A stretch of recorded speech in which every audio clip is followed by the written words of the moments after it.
साहू जी महाराज का जन्म 26 जून 1874 को हुआ था। साहू जी महाराज सच्चे प्रजातंत्रवादी और समाज सुधारक थे।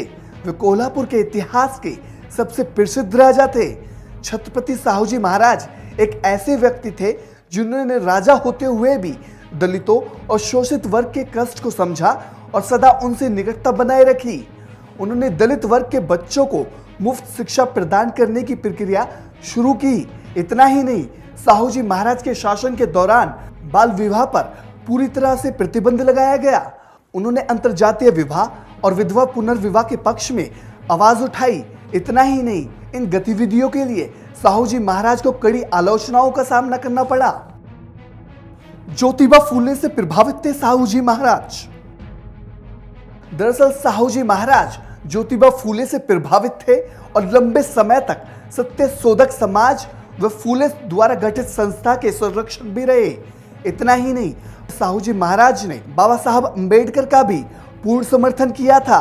दरअसल बाबा साहब बड़ोदरा नरेश की छात्रवृत्ति पर पढ़ने के लिए विदेश गए थे, लेकिन छात्रवृत्ति बीच में ही खत्म हो जाने के कारण उन्हें वापस भारत आना पड़ा। इस बात की जानकारी जब साहू जी महाराज को लगी तो उन्होंने खुद बाबा साहब का पता लगाकर मुंबई उनसे मिलने पहुंचे और उनके आगे की पढ़ाई जारी रखने के लिए सहयोग किया। बाबा साहब भी थे मुरीद। साहू जी महाराज ने डॉक्टर भीमराव अंबेडकर के मूक नायक समाचार के प्रकाशन में भी सहायता की। साहू जी महाराज के कोल्हापुर राज्य के अंदर ही दलित पिछड़ी जातियों के दर्जनों समाचार पत्र और पत्रिकाएं प्रकाशित होती थी।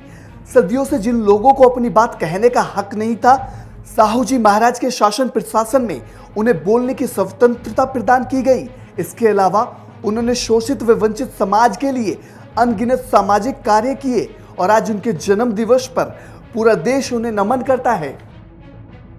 Bureau report, national Dastak.